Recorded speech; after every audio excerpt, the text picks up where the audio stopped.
आश्रम के पुण्यार्चक हैं श्रीमती यशोदा नरेंद्र कुमार कट्टू, पार्श्व फोटोकॉपी एंड कंप्यूटर, बांसवाड़ा।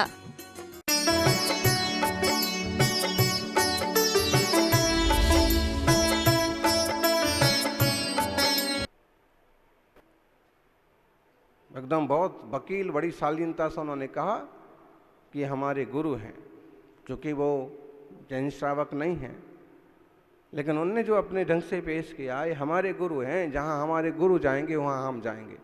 तो पहले हमारे आचार्य श्री, हमारा मुनि संघ आगे जाएगा, उसके बाद हम जाएंगे, अंदर जाएंगे। उन लोगों ने थोड़ी सी नानुकुर की, फिर और समझाया कि देखिए पुरातत्व का है, ये किसी का व्यक्तिगत नहीं है, ये ना तुम्हारा है आज की हालत में और ना ही हमारा है, ये भारतीय पुरातत्व विभाग का है, यहाँ सबको जाने का अधिकार है। उसमें से एक दो समझदार थोड़े हाथ जोड़ के आगे कि भाई साहब बात तो ठीक है, लेकिन वो है कि मस्जिद है, ये है वो। उन्होंने कहा कि महाराज जी आए ही इसलिए हैं, जब वो निरीक्षण करने के लिए आए हैं तो वो निरीक्षण करेंगे। तो उन्होंने कहा कि दिगंबर मुद्रा नग्न मुनिराज को हम अंदर कैसे जाने दे सकते हैं, ऐसा कोई चादर वगैरह लगा दिया जाए, आड़ लगा दी जाए। उन्होंने बहुत बढ़िया जवाब दिया कि ऐसा करिए कि अगर आपको दिक्कत है तो आप वहाँ आड़ लगा दीजिए, जो आपको जो चीज़ नहीं दिखाना चाहते हैं आप उस चीज़ पर आड़ा लगा दीजिए। महाराज जी ऐसे ही रहते हैं हमेशा सभी ऋतुओं में,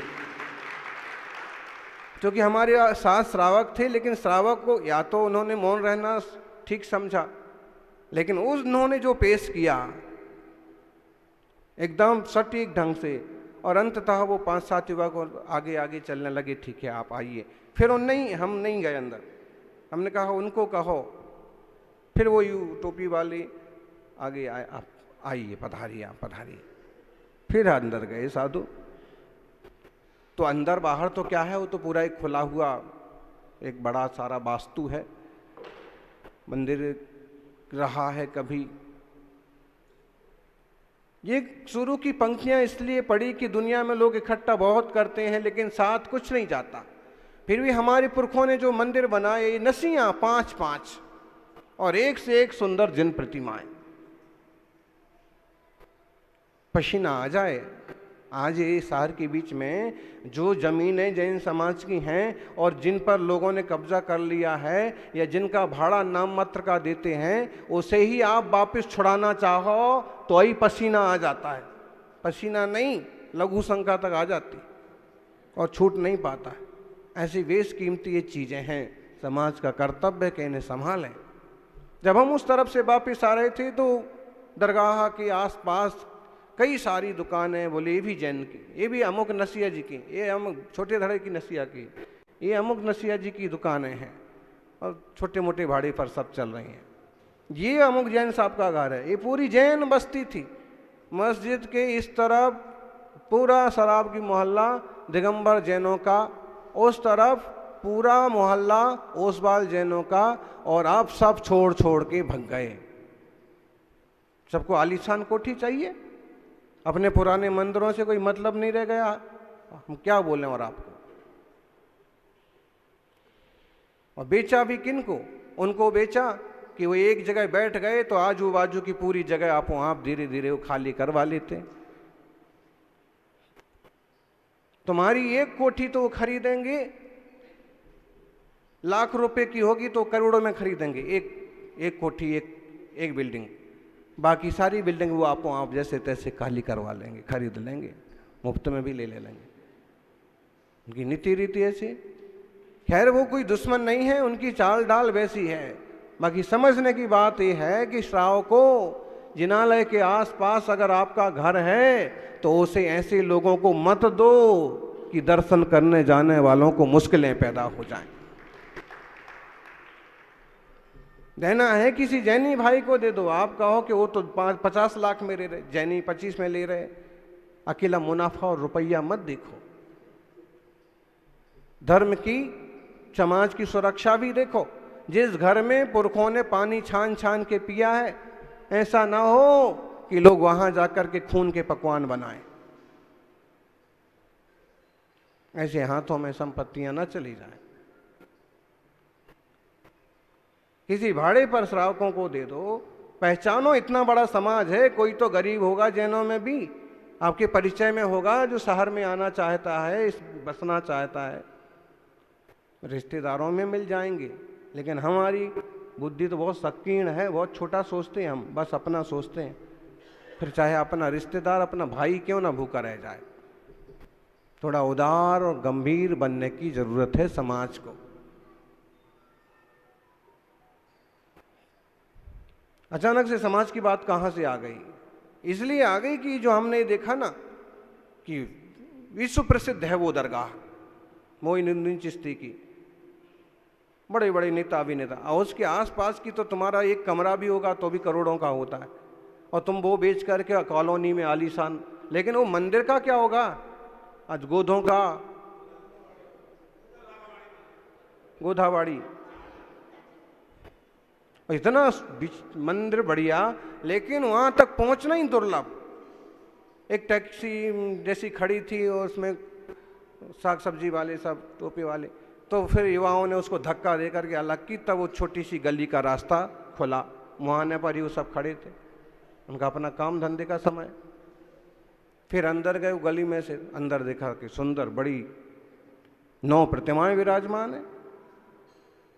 आम आदमी तो वहां साल भर घूमता रहे तो ही नहीं पहुंच पाए, ना तो ठीक से बोर्ड लगे, ना ठीक से रास्ता है, और है तो सब अपनी अपनी दुकान पर बैठे हुए। किसी से बुराई नहीं है, फिर भी अपने वास्तु की, अपने जिनालयों की, पुरखों के संस्कारों की, विरासतों की सुरक्षा करो।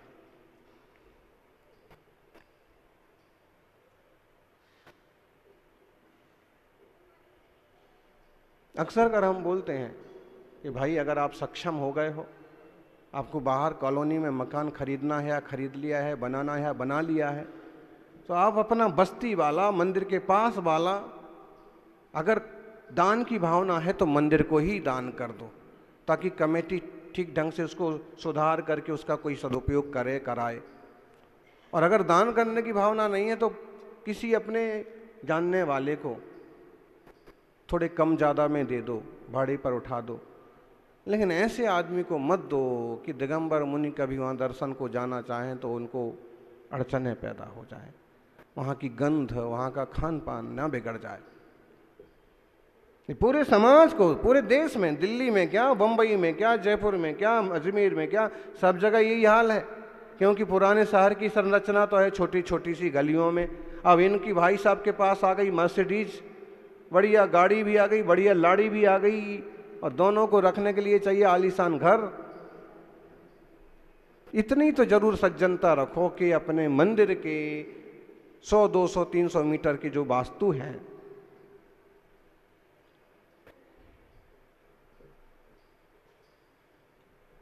गलत हाथों में न चले जाए।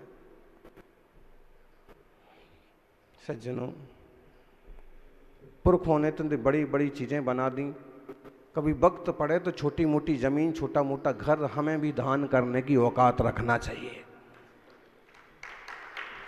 बल्कि अभी ये होता है कि पुरखों ने तो समाज के नाम कर दिया था, और पोते जो हैं आज वापस मांगने को, वापस कब जाने को तैयार है। ऐसा नहीं होना चाहिए। फिर भी आज समाज में बहुत सारे ऐसे प्रबुद्ध वर्ग हैं, धर्म भावना वाले लोग हैं, समाज की जीवंतता बनी रहे, ओजस्विता बनी रहे। जहाँ जरूरत पड़ती है वहाँ थोड़ा संघर्ष करने की शैली होना भी जरूरी है। गिरनार जी का नाम आज भी हम पछता रहे हैं। महावीर जयंती का इतना भारी कार्यक्रम हुआ दिल्ली में, भारत मंडपम में, 4 बातें जैन धर्म की, जैन संस्कृति के कल्याण की कोई नहीं रख पाए। अच्छे शब्दों में, मीठे शब्दों में पुरातत्व का, तीर्थों का मुद्दा क्यों नहीं रखा जा सकता था?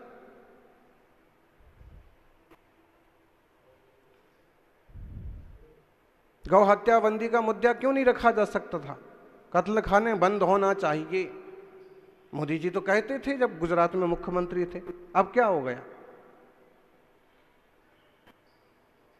अरे भाई, तुम्हें 5 ही मिनट का समय मिला तो अपना गाना गाने की बजाय 4 बातें भारतीय संस्कृति, जिन संस्कृति की रक्षा की बोल के 5 मिनट की बजाय 2 मिनट में ही पूरा प्रवचन हो जाए और सुनने वाले सुन लें और समझ में आ जाए तो भला भी हो जाए सबका। जो भी है, फिर भी जब इतने सारे लोग प्रार्थना करेंगे न कुछ तो भला होगा, कुछ ना कुछ तो अच्छा होगा। 2 मुनिराजों ने सम्मेद शिखर के लिए जयपुर में अपने समाधि पूर्वक देह त्याग किए थे।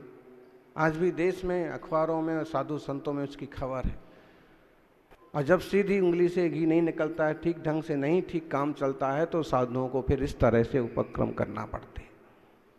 समाज जागे और जो जरूरी काम है,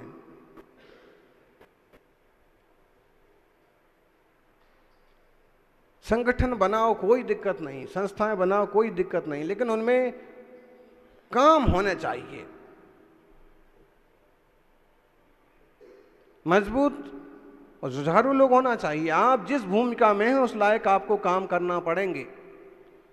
मुनिराज ध्यान करें, आपको समय मिले सुबह शाम आप भी सामायिक करो, अपनी आत्मा का विचार करो, परद्रव्य से भिन्न स्वभाव का चिंतन करो, कोई दिक्कत की बात नहीं है। सम्यक दृष्टि भी घर परिवार राज चलाता हुआ भी धर्म ध्यान के लिए समय निकाल लेता है। अब मिंडा जी कोई फ्री थोड़ी है, पूछो अभी कितने महीने बाद आए, लेकिन भी समय निकाल लिया कि नहीं निकाल लिया। वहाँ अपनी डायमंड्स की दुकान छोड़ करके आ गए। अभी कल समाधि देखी ना आपने, ऐसे ही इनके पिताजी की कल संप्रतिष्ठा सागर जी की, पूरा परिवार ने व्यवस्थित रूप से सेवा की। और इनके पिताजी ज्ञानचंद मिंडा सत सागर जी कहलाते थे और मुनि दीक्षा हुई और ऐसे खूब उत्साह और उल्लास पूर्वक बड़े शालीन परिणामों से उन्होंने उत्तम समाधि साधी। और इनकी मातुश्री, उन्होंने, उनकी समाधि कैसे हुई? अभी तो आप ही सुन रहे थे कि वो आए, उनने अपना शास्त्र, शुद्धात्म सागर थे एक, उन्होंने शास्त्र वापिस किया कि महाराज जी अब ये समय सार आप ले लीजिए और अब मेरे सब परिग्रह का त्याग है, मेरे भोजन पानी का तो त्याग है ही है। और ऐसे शास्त्र रखा, ये से पांव पर सिर रखा, समाधि हो गई। और ये सज्जन बाई मिंडा, उनका नाम था बाद में उनका नाम था सज्ञानमती माता जी। उनकी समाधि कैसी हुई? सबके दर्शन किए, सब मंदिरों के दर्शन किए, सब महाराज जी के दर्शन किए। रास्ते में हम मिले, हमको भी कहा कि महाराज अब आशीर्वाद दे दो, अच्छा हमारा अच्छे समाधि मरण हो और हमारा चौका हमेशा चलता रहे। हमने उनको रास्ते में चलते हुए आशीर्वाद दे दिया।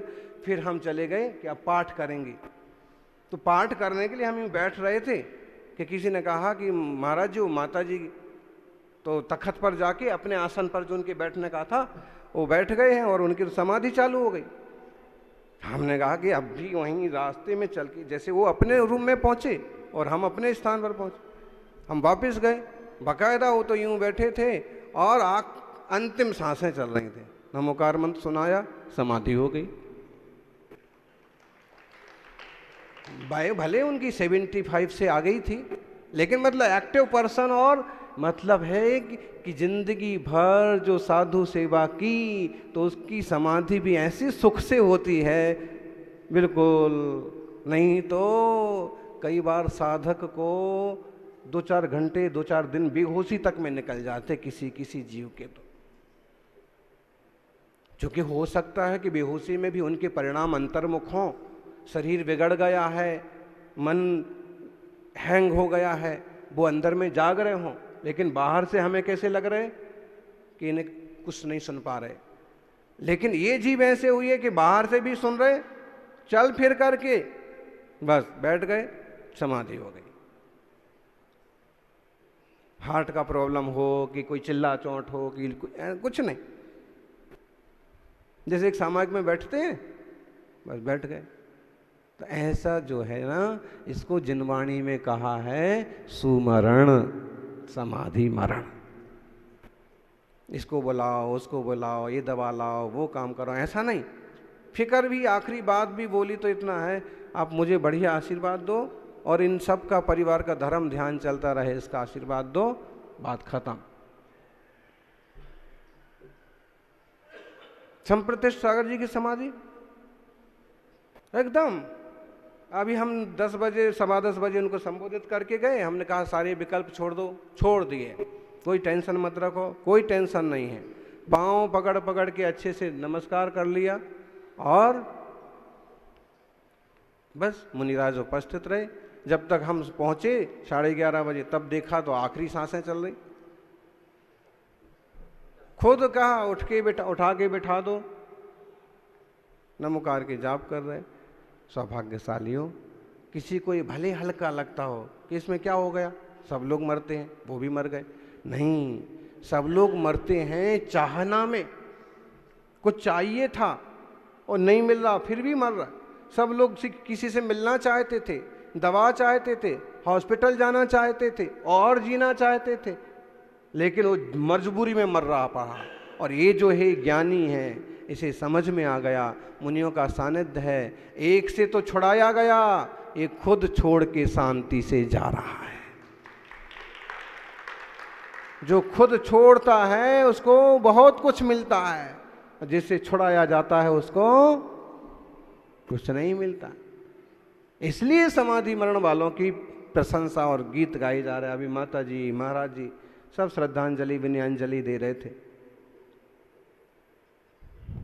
जीवों का योग भी तो देखो, राजस्थान का विधानसभा अध्यक्ष आकर के आधे घंटे बैठ के गया। विधानसभा अध्यक्ष मतलब अनपढ़ तो नहीं है, सब समझते हैं। मुख्यमंत्री भी उसके नीचे बैठेगा, 200 विधायक उसके अंडर में है। विधानसभा के प्रवचन के लिए आग्रह करके गए। रेलवे के बड़े बड़े अधिकारी आए, जब उन्होंने देखा प्रैक्टिकली श्राव को, हम अक्सर एक बात कहते हैं कि आप प्रैक्टिकली प्रभाव ना करो, मौका पड़े तो भी दोस्तों के साथ रात में मत खाओ, मौका पड़े तो दूसरों की शादी विवाह में जाकर के रात में मत खाओ, वहां ये पेश करो हम जैन श्रावक हैं, रात में नहीं खाते। अभक्ष मत खाओ, पेश करो, आपकी मजबूरी में आपको खाना पड़ता होगा रात में, लेकिन वहां 100 लोगों के बीच में जाके कहो कि नहीं खाता हूं। इसमें इतना सा झूठ जरूर होगा, लेकिन पुरखों ने जो इज्जत कमाई है, आपने वो इज्जत बचा के रख ली। पुरखों ने, बड़ों ने एक छवि बनाई है, जैनी बिना छाना पानी नहीं पीता है, होटल में नहीं खाता है, रात में नहीं खाता है, अभक्ष नहीं खाता है।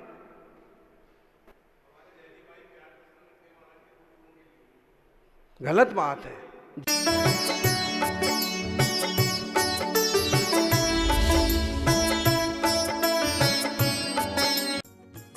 इस कार्यक्रम की पुण्यार्चक थी श्रीमती यशोदा नरेंद्र कुमार कट्टू, पार्श्व फोटोकॉपी एंड कंप्यूटर, बांसवाड़ा। राष्ट्रीय राजधानी दिल्ली